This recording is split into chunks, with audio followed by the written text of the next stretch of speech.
Good morning student. आज हम पढ़ेंगे द शेड। तो चलो नाउ रीड द पोएम।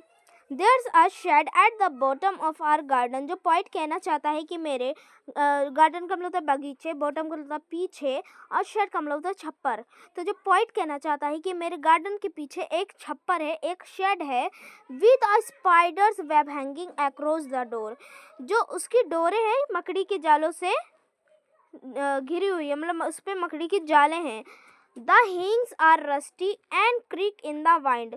जो डोरे हैं तो वो क्रिक की आवाज़ें करती हैं, जैसे कि कोई दरवाज़ों को आप खोलते हो तो उसमें क्रिक क्रिक की आवाज़ें आती है।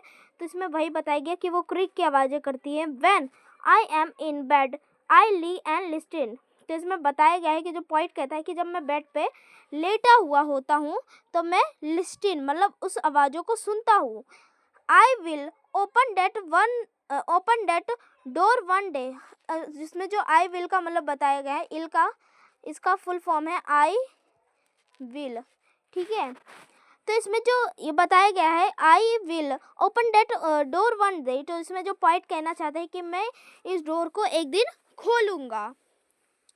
फिर नेक्स्ट पे आ जाते हैं। There's a dusty old window around at the side. जो डस्टी का मतलब होता है धूल भरी, और ओल्ड का मतलब होता है पुरानी विंडो। जो उसकी धूल भरी पुरानी विंडो है उसके अराउंड एट द साइड, उसके चारों ओर क्या है? धूल भरी।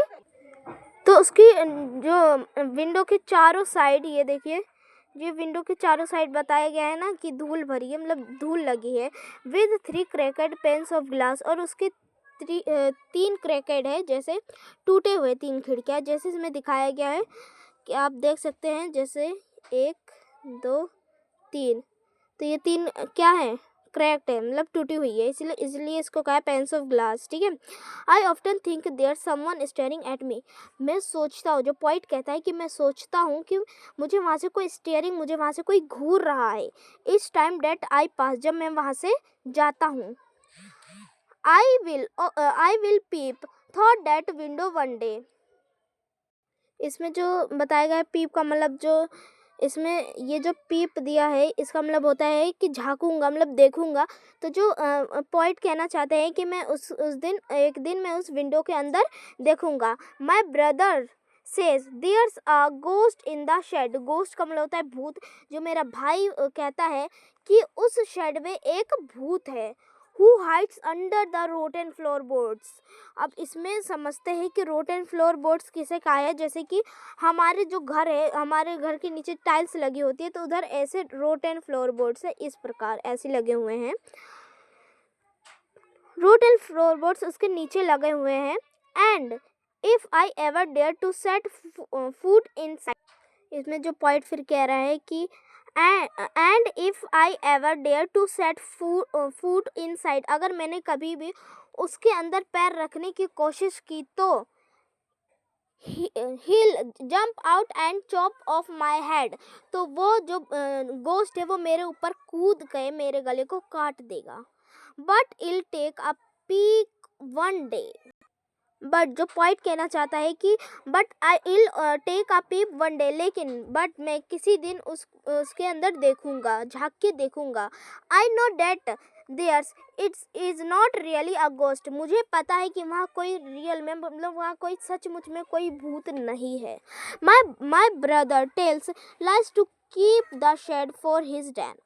इसमें जो बताया गया है, जो पॉइंट कहना चाहता है कि मेरा जो भाई है वो मुझसे झूठ बोलता है। Keep the shed for his den, वो अपने डैन का मतलब होता है कि जैसे आप कोई जो इसमें शेड का मतलब जो छप्पर बताया गया, जैसे आपके घर में कोई स्टोर रूम होगा जिसमें आप कोई ज़रूरत का सामान रखते हैं, वैसे ही इसमें बताया गया है कि जो पॉइंट कहना चाहता है कि जो मेरा भाई है मुझसे झूठ बोलता है ताकि वह अपने सामान को उसमें रख सके, अपनी ज़रूरत के सामानों को। There is not anyone staring or making stranger noises। वहाँ से मुझे कोई घूरता नहीं है और वहाँ से मुझे कोई स्ट्रेंजर नॉइजेस, मुझे वहाँ से कोई खतरनाक आवाज़ें नहीं आती हैं। And the spiders has been gone from his web since I don't know when. जो पॉइंट कहना चाहते हैं कि अब तक वहाँ से जो स्पाइडर्स का जो मतलब मकड़ी के जाल होंगे वहाँ से अब हट गए होंगे। सिंस आई डोंट नो उसे पूरा कंफर्म नहीं है। I'll go into that shed one day soon। इसका मतलब यह है कि जो पॉइंट कहना चाहता है इसमें जो पॉइंट कहते हैं कि मैं किसी दिन उस शेड के अंदर जाऊंगा, बट नॉट जस्ट येट, अभी नहीं फिर कभी। तो बाय दोस्तों, अब हम नेक्स्ट वीडियो में इसके क्वेश्चन आंसर करेंगे।